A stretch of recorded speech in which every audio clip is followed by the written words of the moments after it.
और देखिए पटना से बड़ी खबर है, जहां एनडीए में सीट बंटवारे को लेकर के हलचल तेज हो गई है। सीएम नीतीश कुमार से ललन सिंह और संजय झा की मुलाकात हुई है। बताया जा रहा है कि बहुत जल्द एनडीए में सीटों का बंटवारा हो जाएगा। उम्मीदवारों और सीटों पर लगातार मंथन हो रहा है। एनडीए में अंतिम दौर का मंथन जारी है और माना यह जा रहा है कि बहुत जल्द ही सीटों का बंटवारा, सीटों का फॉर्मूला सामने आ जाएगा। तो पटना से बड़ी खबर, जहां एनडीए में अंतिम दौर का मंथन जारी है।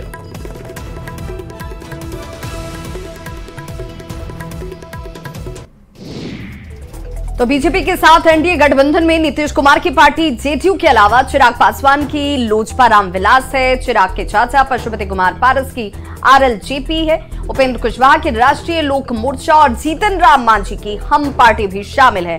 कहा यह जा रहा है कि बीजेपी 17 और जेडीयू 16 सीट पर चुनाव लड़ेगी। चिराग की पार्टी एलजेपीआर को 5 सीटें मिलेंगी। वहीं उपेंद्र कुशवाहा काराकाट से चुनाव लड़ेंगे और गया से हम पार्टी से जीतन राम मांझी चुनावी मैदान में होंगे, लेकिन आधिकारिक तौर पर अभी तक कुछ भी साफ नहीं है।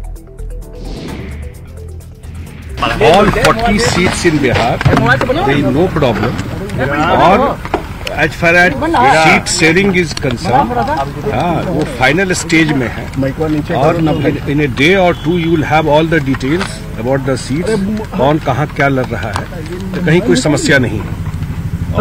और how many seats JDU will contest, sir? वो अभी डिटेल सारा we will share with the press. We are in touch with people, with other parties, and you will get the details about number of seats and who will contest which seats. Lok Sabha चुनाव की तारीखों का ऐलान हो गया है। चुनाव की तारीखों के ऐलान के बाद सभी नेताओं के मिलने का सिलसिला तेज हो गया है। इसी कड़ी में मंत्री संतोष कुमार सिंह और जेडीयू नेता आलोक सिंह ने सीएम नीतीश कुमार से मुलाकात की है। दत्तात्रेय होसबोले फिर से आरएसएस के सर कार्यवाहक बने हैं और दत्तात्रेय होसबोले दूसरी बार संघ के सर कार्यवाहक चुने गए हैं। नागपुर में चल रहे आरएसएस के अखिल भारतीय प्रतिनिधि सभा में उनके नाम पर मोहर लगी। दत्तात्रेय होसबोले 2027 तक के लिए सर कार्यवाहक रहेंगे। वहीं 2021 में भी होसबोले सर कार्यवाहक चुने गए थे। बता दें कि हर 3 साल में सर कार्यवाहक को लेकर चुनाव होता है। संघ में दायित्व के हिसाब से दूसरे नंबर का पोस्ट है। होसबोले कर्नाटक के रहने वाले हैं। वहीं लोकसभा चुनाव में बीजेपी ने महिला वोट बैंक को अपने पक्ष में रखने के लिए विशेष प्लान बनाया। प्रधानमंत्री की जनसभाओं में मंच पर ज्यादा महिलाएं दिखेंगी। पीएम मोदी की जनसभाओं में महिलाओं पर विशेष फोकस करने के निर्देश दिए गए हैं। पीएम मोदी की जनसभाओं के दौरान मंच की पहली और दूसरी लाइनों में 3-3 या 4-4 वरिष्ठ महिला पदाधिकारियों को बैठाने के निर्देश हैं। महिला नेताओं के ग्रुप से पीएम मोदी का सम्मान और धन्यवाद देने को कहा गया है। वहीं बड़ी खबर आ रही है झारखंड की राजधानी रांची से, जहां रिम्स में बीटेक के छात्र की मौत हो गई है। मौत के बाद रिम्स में जोरदार हंगामा हुआ। रुपेश ओझा को भर्ती कराया गया था रिम्स में। बिरसा एग्रीकल्चर के छात्र थे रुपेश। कॉलेज में मारपीट के बाद मौत का आरोप इस वक्त लगता हुआ। परिजन ने मौत के बाद आरोप लगाया कि पहले मौत हो चुकी थी और उसके बाद अस्पताल लाया गया। तो ये बड़ी खबर रांची से, जहां पर छात्र रुपेश की मौत हुई है।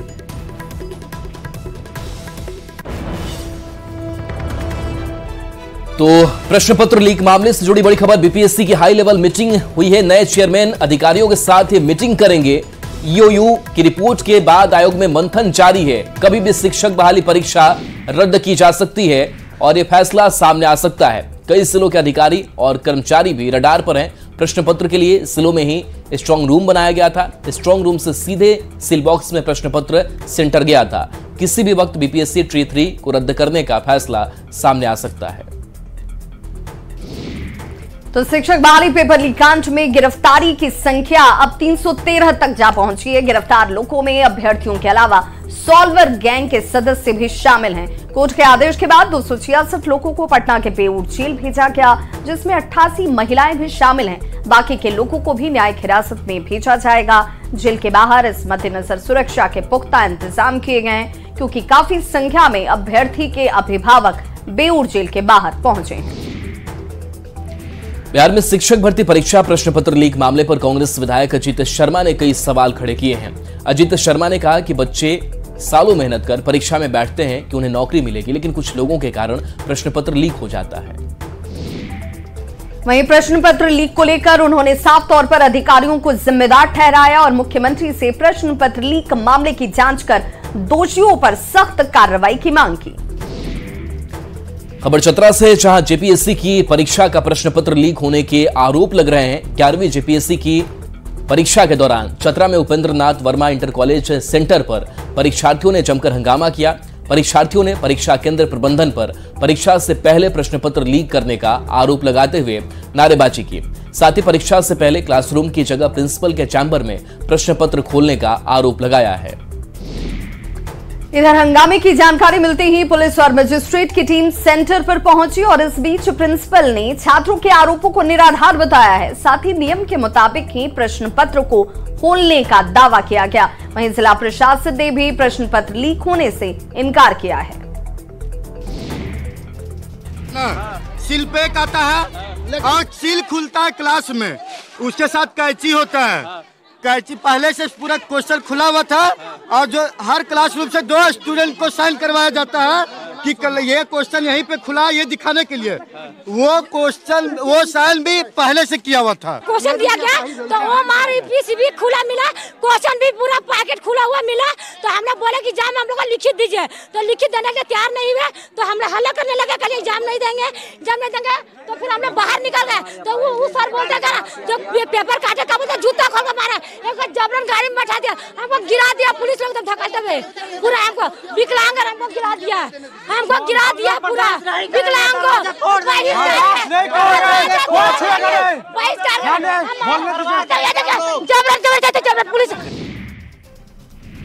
चतरा के राजकीय बुनियादी विद्यालय सेंटर पर जेपीएससी परीक्षा के दौरान छात्रों ने हंगामा किया।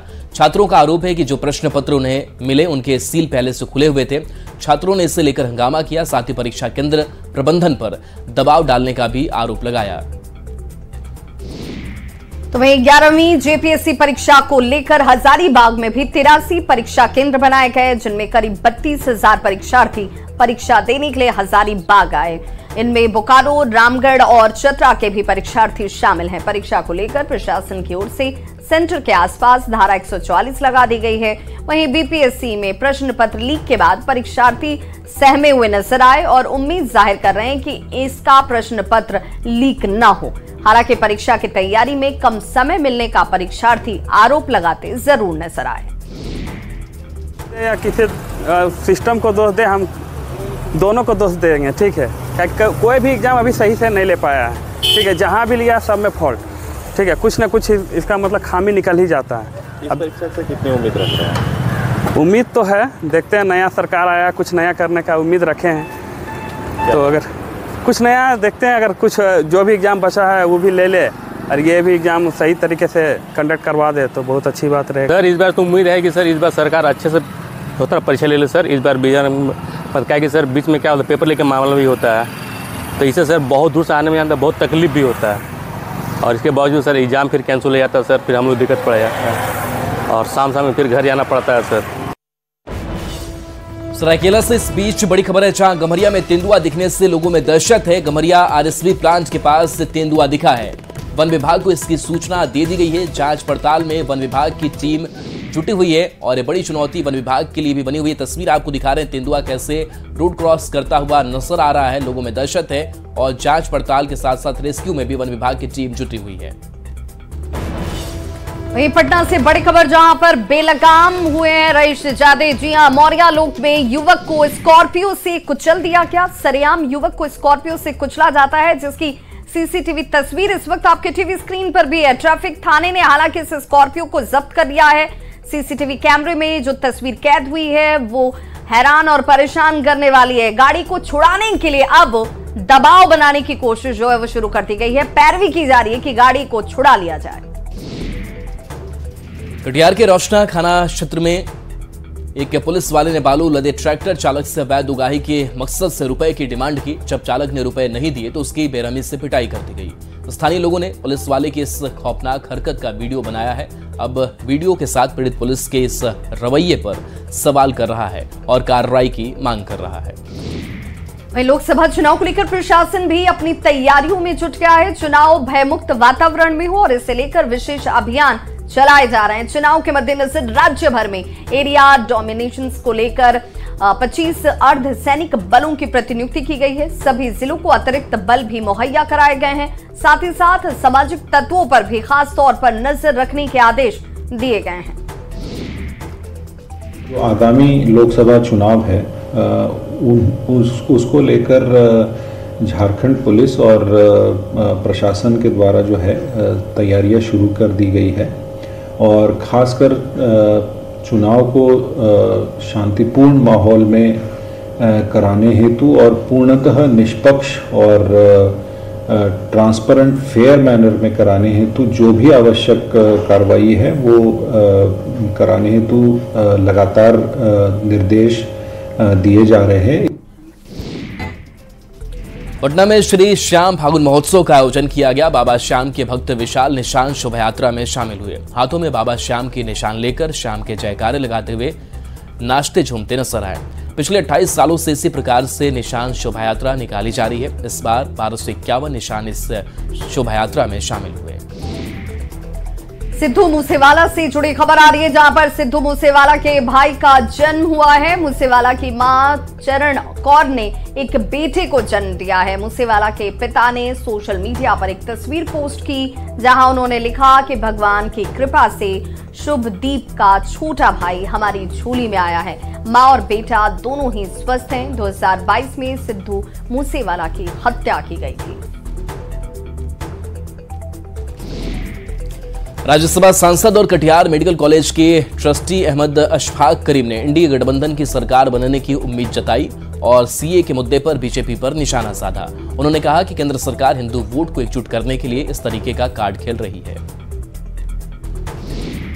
साथ ही कटिहार सीट पर दावेदारी पर उन्होंने कहा कि अब तक लोकसभा चुनाव के उम्मीदवारों की तस्वीर कटिहार के लिए क्लियर नहीं हुई है। कटिहार में राज्यसभा सांसद अल करीम यूनिवर्सिटी और कटिहार मेडिकल कॉलेज के ट्रस्टी अहमद अशफाक करीम ने मतदान की तारीख के ऐलान होते ही बड़ा बयान दिया और हर साल बिहार के सबसे बड़े इफ्तार पार्टी के आयोजन करने वाले राज्यसभा सांसद अहमद अशफाक करीम इस बार भी कटिहार मेडिकल कॉलेज परिसर में सबसे बड़ा इफ्तार पार्टी का आयोजन करने के बाद इंडिया गठबंधन की सरकार बनने की उम्मीद जाहिर करते हुए नजर आए। उन्होंने कहा कि लोगों के बीच अंडर करंट है सीएए के मुद्दे पर। उन्होंने कहा कि केंद्र सरकार हिंदू वोट को यूनाइटेड करने के लिए इस तरीके का कार्ड खेल रही है।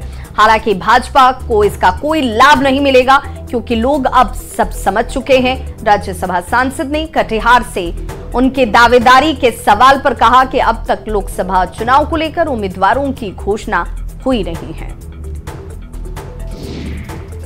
मैं आपको कहता हूं, आप कहेंगे कि हम चूंकि अपोजिशन में इसलिए बोल रहे हैं, नहीं, अंदर अंदर पल रहा है। सरकार हमारे गठबंधन की, इंडिया गठबंधन की बनने जा रही है। अच्छा रमज़ान है, 16 मार्च है, आज का दिन नोट कर लीजिए। मैं कह रहा हूं कि सरकार इंडिया गठबंधन की देश में बनेगी। लोग उनको नकार चुके हैं, भाजपा को नकार चुके हैं 10 साल की हरकतों को। भागलपुर के जवाहरलाल नेहरू चिकित्सा अस्पताल में चमकी बुखार से ग्रसित बच्चे को एक वार्ड से दूसरे वार्ड ले जाने के लिए परिजन को बच्चे को गोद में उठाकर ले जाना पड़ा और साथ में एक शख्स ऑक्सीजन सिलेंडर लेकर चल रहा था। बच्चे को एक वार्ड से दूसरे वार्ड ले जाने के लिए अस्पताल वालों ने स्ट्रेचर तक का प्रबंध नहीं किया और परिजनों का यह कहना है कि वो लोग गरीब हैं और इसलिए उन्हें बच्चे को गोद में लेकर एक्सरे कराने के लिए लेकर जाना पड़ा। जानकारी के मुताबिक 7 साल का बच्चा चमकी बुखार से ग्रसित था, जिस कारण वो इमरजेंसी वार्ड में भर्ती था। वहीं डॉक्टर के एक्सरे के परामर्श देने पर बच्चे को एक इमरजेंसी वार्ड से दूसरे वार्ड इस तरीके से परिजनों को लेकर जाना पड़ा।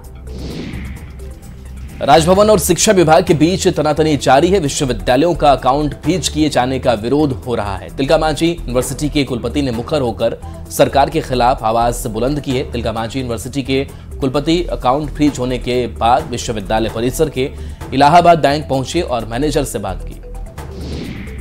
उन्होंने मैनेजर से कहा कि विश्वविद्यालय की मदद करे, नहीं तो विश्वविद्यालय अपना खाता दूसरे बैंक में करवा लेगी। मैनेजर के सामने ही उन्होंने राजभवन के अधिकारियों से बात की। कुलपति ने मैनेजर से साफ कहा कि बैंक और विश्वविद्यालय के बीच राज्य सरकार बोलने वाला कोई नहीं होता। कुलपति ने कहा कि अकाउंट फ्रीज करना कहीं से भी उचित नहीं है। वहीं शिक्षा विभाग की बैठक में शामिल नहीं होने पर कुलपति ने कहा कि बैठक में कुलपति का सम्मान नहीं होता है। लेकिन जो मीटिंग की बात है ना, कुलपति का एक लेवल होता है, ऊपर वाले लोगों को समझना चाहिए। आपको ये पता है कि जब कुलपतियों की मीटिंग बुलाई जाती थी तो उसमें भेड़िए गरेड़िए की तरह सभी लोग, उसी में एफओ भी हैं, उसी में रजिस्ट्रार भी हैं, उसी में डीएसडब्ल्यू है, सब के सब कुलपति खड़े हैं, लोग आके बैठे हुए हैं। इस तरह से मीटिंग होती है क्या? कि हमारा निर्देश है राज्यपाल सचिवालय से कि नहीं जाना है, तो नहीं गया। एक परेशानी होती है कि परेशानी तो होती है। अभी मैं बैंक में पता कर रहा हूँ कि लोग खाता भी बंद कर दिए हैं। अभी यहाँ सीनेट की मीटिंग है, पैसे की जरूरत है, ये सारा प्रॉब्लम से। और बांका से बड़ी खबर है, जेवर दुकान में लूट की वारदात को अंजाम दिया गया है। फिल्मी स्टाइल में लूट की वारदात को अंजाम दिया गया है। दुकानदार को बंधक बनाया गया, लूट की गई। 3 बाइक सवार लुटेरों ने लूटपाट की है। लूटपाट के बाद अपराधी फरार हो गए। धनबाद के SNMMCH में उस वक्त बवाल हो गया जब गर्भवती महिला को अस्पताल में भर्ती करने से इनकार कर दिया गया। हालांकि हंगामे के बाद मरीज को भर्ती किया गया। मरीज के परिजनों का यह कहना है कि अस्पताल के प्रसूति वार्ड में प्रसव पीड़ा के बाद भी गर्भवती महिला को भर्ती नहीं किया जा रहा था। पूरे मामले पर SNMMCH के अधीक्षक ने कहा कि अस्पताल में डॉक्टरों की कमी और मरीजों की संख्या अधिक है और इसी वजह से प्रसूति विभाग के मरीजों को सदर अस्पताल जाने को कहा जा रहा है। मेरा पेशेंट को एडमिट नहीं ले रहा है। यहाँ पे लोग बार बार बोल रहा है कि सदर ले जाओ, पेशेंट बहुत परेशानी में है। पेन हो रहा, डिलीवरी पेशेंट है। 11 बजे लेके आए हैं। उसके बाद दर्द का एक सुई डाला। मैडम आई बोलने लगी कि दर्द का सुई क्यों डाले आप? तो यहाँ पर आपको बताया गया कि CSC के बाद आपको सदर लाना, वो प्रक्रिया पूरा किए थे? सदर ही हमको लिखित दे तब हम सदर लेके जाएंगे। ऐसे कैसे सदर लेके जाएंगे? हम कुछ देखा हुआ नहीं है इधर। CSC से डायरेक्ट यहाँ नहीं लेते हैं। CSC से सदर रिफर होता है, फिर सदर से जो कॉम्प्लिकेटेड होता है वो यहाँ भेजा जाता है। चाहे कितना भी कंडीशन खराब हो पड़ेगा, कंडीशन खराब होता है तब हम लोग लेते हैं। कंडीशन ठीक रहता है तो सदर भेजते हैं। यहाँ पर जैसे गायनी में जाने पर उन लोग को जैसे और लोगों का होता है उस तरह से कागज बनता है, उसके बाद एडमिट होती हैं और बाकी का फिर सब काम होता है और उनका कुछ शायद मानदेय भी है। SNMCH में जैसे अगर CSC से आते हैं तो उनको एडमिट करना है कि नहीं करना गर्भवती महिलाओं को? यहाँ पर यहाँ किसी को मना तो नहीं किया जाता है, लेकिन नियमतः यहाँ पर चूंकि पेशेंट का बहुत रस है, इसीलिए हम लोग एक रिक्वेस्ट करते हैं कि आप लोग सिविल सर्जन ऑफिस में उनका एडमिशन कराइए। खबर धनबाद से, जहां सदर थाना क्षेत्र में एक बेटे ने अपनी मृत मां को जिंदा समझकर उसके शव को 3 दिनों तक घर में ही रखा। दुर्गंध फैलने पर स्थानीय लोग महिला के शव को SNMMCH लेकर पहुंचे, जहां डॉक्टरों ने उसे मृत घोषित कर दिया। सूचना पर पहुंची पुलिस ने शव को कब्जे में लेकर पोस्टमार्टम के लिए भेजा। पूरे मामले पर पुलिस का कहना है कि पोस्टमार्टम रिपोर्ट के बाद ही आगे की जांच की जाएगी। इनको एक सवेरे मैंने देखा कि इनका मसूड़े जिसको कहते हैं ना हम लोग, वो मसूड़े जो है वो अचानक से बेहद सख्त हो गया था और सख्त होने की वजह से